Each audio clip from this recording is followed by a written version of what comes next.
সকলোকে নমস্কাৰ জনাই লৈ আহিছোঁ আজি মই আপোনালোকৰ মাজলৈ আন এটা ভিডিঅ' আৰু এই ভিডিঅ'টোত আছে এখন অসমীয়া থলুৱা থালি যি মই ঘৰতে নিজে তৈয়াৰ কৰিছোঁ। বেবীৰ পৰা টাইম উলিয়াব নোৱাৰি হ'লেও মই মাজে মাজে কেতিয়াবা ৰান্ধি ভাল পাওঁ, যিহেতুকে চেষ্টা কৰোঁ ৰান্ধিবলৈ। আহকচোন আজি মোৰ এই থালিখনত কি কি আছে আপোনালোকক মই দেখুৱাবলৈ বিচাৰিছোঁ, যিহেতুকে আপোনালোকেও চাব বুলি আশা ৰাখিছোঁ। আৰু এয়া মই ৰেডি কৰি লৈছোঁ এই লাষ্টৰ ভিডিঅ'টো আপোনালোকক দেখুৱাবলৈ। প্ৰথমে অকণমান লোভ লগাওঁ বুলি আগতীয়াকৈ দেখুৱাই ল'লোঁ, এড কৰি ল'লোঁ। আৰু এয়া প্ৰথমে মই আপোনালোকক দেখুৱাবলৈ বিচাৰিছোঁ পালেং শাক মাছৰ জোল। সকলোৱে বনোৱাৰ ধৰণে অকণমান মিঠাতেল দি তাতে পিঁয়াজ অকণমান দি মই হালধি নিমখ দি ৰেডি কৰি ল'লোঁ। ইয়াৰ পাছতে স্বাস্থ্যৰ বাবে অতিকৈ উপকাৰী এবিধ শাক যি হৈছে ব্ৰাহ্মী শাক, আৰু এনেদৰে সৰু সৰুকৈ ইমান মিহি হোৱা নাই কাটি লৈছোঁ মই ব্ৰাহ্মী শাকখিনি। এইখিনি মই ভাজিম আৰু এইখিনি ভাজিবলৈ মই পিঁয়াজ একো এড নকৰোঁ, মাত্ৰ মই পাঁচফোৰণ দিম। আৰু পাঁচফোৰণ এইকেইটা লৈছোঁ, তেল অকণমান দি মই এনেদৰে পাঁচফোৰণখিনি দি দিলোঁ। সদায় মই হালধিটো তেলতে দিওঁ, গতিকে এই পাঁচফোৰণটো মই হালধিটো তেলতে দি দিলোঁ। ইয়াৰ পাছতে মই এই শাকখিনি দি দিয়াৰ পাছত লৰাই থাকিম। আৰু সকলোৱে দিয়াৰ মতে আন্দাজমতে মই ইয়াতে নিমখ দিম, আৰু নিমখ শাকত কেতিয়াও বেছিকৈ দি দিব নালাগে, কাৰণ শাকখিনি কমি যায়, যিহেতুকে পিছত কেতিয়াবা নিমখ চোকা হোৱাৰ চান্স থাকে। গতিকে মই আন্দাজমতে নিমখ দি দিলোঁ। আৰু এইখিনিতে এটা কথা কওঁ, আপোনালোকে প্লিজ কেৰাহীকেইখন ইগন'ৰ কৰিব, কাৰণ এই কেৰাহীকেইখন পুৰণি হৈ গৈছে, সেইকাৰণে ক'লা ক'লা দাগ পৰিছে। আৰু এনেদৰে মই ব্ৰাহ্মী শাকখিনি ভাজি আছোঁ। ভজাৰ পিছত নিমখ দিম, নিমখ দি একেবাৰে ল' ফ্লেমত মই এইখিনি ভাজিম, কাৰণ হাই ফ্লেমত দিলে লাগি ধৰিব পাৰে, সেইখিনি দেই যাব পাৰে। গতিকে মই দেই নোযোৱাকৈ ল' ফ্লেমত এতিয়া মই এনেদৰে দি থৈ দিম, মাজে মাজে লৰাই থাকিম। আৰু এইখিনি ৰেডি কৰাৰ পাছত মই এতিয়া আপোনালোকক দেখুৱাবলৈ বিচাৰিম মই আজিৰ ৰন্ধা নেক্সট আইটেম। আৰু নেক্সট আইটেমত আজি আছে বিলাহী মাছৰ মূৰ এটা মানে দুফাল কৰা, তাৰ পাছতে আদা নহৰু জলকীয়া এনেদৰে মই ৰান্ধিম। লগত দিম এটা স্পেচিয়েল বস্তু যি হৈছে কচুথুৰি মোৰ খুবেই প্ৰিয়।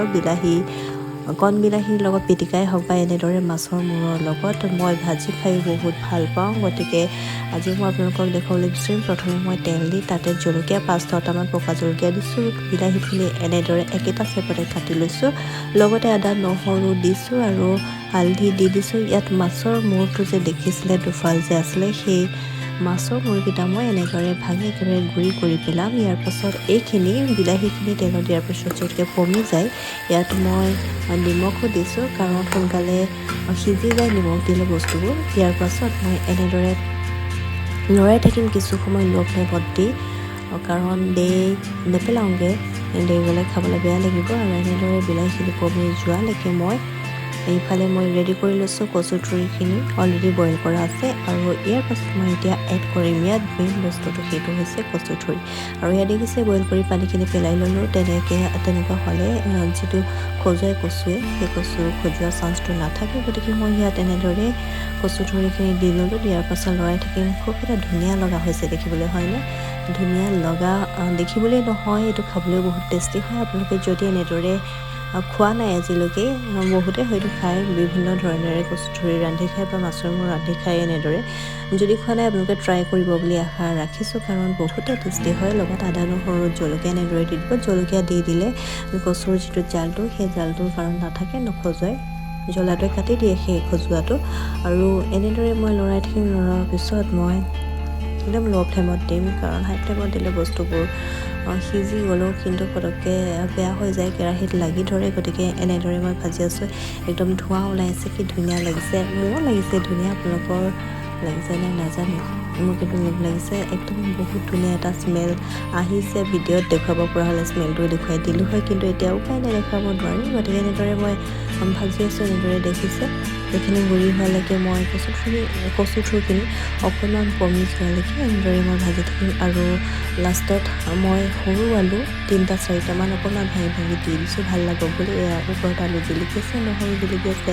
তাৰপাছত ইয়াত দেখিছে মই বাঢ়ি ল'লোঁ। আৰু ইয়াৰ পাছত মই লৈছোঁ নেক্সট আইটেম, এটা চিম্পুল ভাজি বনাওঁ। সৰু বেঙেনা আৰু সৰু আলুগুটি এনেদৰে লৈছোঁ। এইখিনি মই কাটি লৈছোঁ, দুফাল কৰিও কাটিছোঁ বেঙেনাখিনি, আৰু সৰু সৰুকৈও কাটি লৈছোঁ। বেলেগ বেলেগ শেপত আৰু এনেদৰে তেল দি তাত মই একদম কম তেলত ভাজিছোঁ তেল দিছোঁ পিঁয়াজ দিছোঁ পাঁচফোৰণ জলকীয়া দি ইয়াত মই হালধি দিম এইখিনি মই এনেদৰে ভাজি থাকিম একেবাৰে চিম্পল এটা ভাজি সকলোৱে যি ভাজে আৰু এটা কথা মই সদায় বেঙেনা ভাজোঁতে কেতিয়াবা প্ৰায়ে মানে মই আদা দি দিওঁ কাৰণ আদাৰ স্মেলটো ভাল লাগে আদা দিলে বেঙেনা ভাজি বা যেনেকৈ হ'লেও খাই ভাল লাগে তাৰপিছত মই হালধি দিলোঁ তেলতে হালধি দিয়াৰ পাছত মই এনেদৰে লৰাই আছোঁ সকলোৱে জানে এইটো চিম্পল প্ৰচেছ ইয়াৰ পাছতে মই এই কাটি লোৱা বেঙেনা আৰু আলুখিনি দি দিছোঁ আলুখিনি দিয়াৰ পাছত সকলোৱে দিয়াৰ ধৰণে নিমখ দি সকলোৱে ভাজি বনাব জানে নতুনকৈ কাকো ভাজি বনাবলৈ শিকাব নালাগে এই দুনিয়াত মই ভাবিলোঁ ইউটিউবটো এনেই পৰি থকাতকৈ অকণমান সিও এক্টিভ হৈ থাকক গতিকে এনেদৰে ইয়াৰ পাছত ল' ফ্লেমত দি মই এইখিনিও ঢাকোন মাৰি থৈ দিম তাৰপাছত মোৰ বেঙেনা আৰু সৰু আলু ভাজিও ৰেডি হৈ যাব আৰু অলমষ্ট মোৰ আজি থলুৱা অসমীয়া থালিখন ৰেডি হৈয়ে গৈছে আপোনালোকে ভিডিঅ'টো কেনেকুৱা পালে চাই জনাব সকলোৱে এইখিনি বনাব জানে একো নতুন বস্তু মই বনোৱা নাই কোনো নতুন সৃষ্টি কৰা নাই সকলোৱে যি সাধাৰণভাৱে যেনেদৰে ৰান্ধি খায় মই তেনেদৰে আপোনালোকলৈ আগবঢ়াইছোঁ গতিকে আশা কৰিছোঁ ভিডিঅ'টো চাই ভাল পালে সকলোখিনি ৰান্ধি হৈ গ'ল যেতিয়া এতিয়া মই ভাত কেইটামান বাঢ়ি লৈছোঁ উহোৱা চাউলৰ ভাত মায়ে ঘৰৰ পৰা দি পঠাইছিলে ইয়াৰ পাছত বাকীখিনি আইটেম ল'ম এয়া হৈছে ফ্ৰাই মাছ এপিচ লৈছোঁ ইয়াৰ পাছতে মই লওঁ বিলাহী আৰু মাছৰ মূৰ কচু থোৰেৰে এটা টেষ্টি আঞ্জা এয়া এখন টেষ্টি আঞ্জা এনেদৰে লৈ লৈছোঁ ইয়াৰ পাছতে নেক্সট আইটেমটো যে বনাইছিলোঁ মই ব্ৰাহ্মী শাক সেয়া ব্ৰাহ্মী শাকখিনি এনেদৰে লৈ ল'ম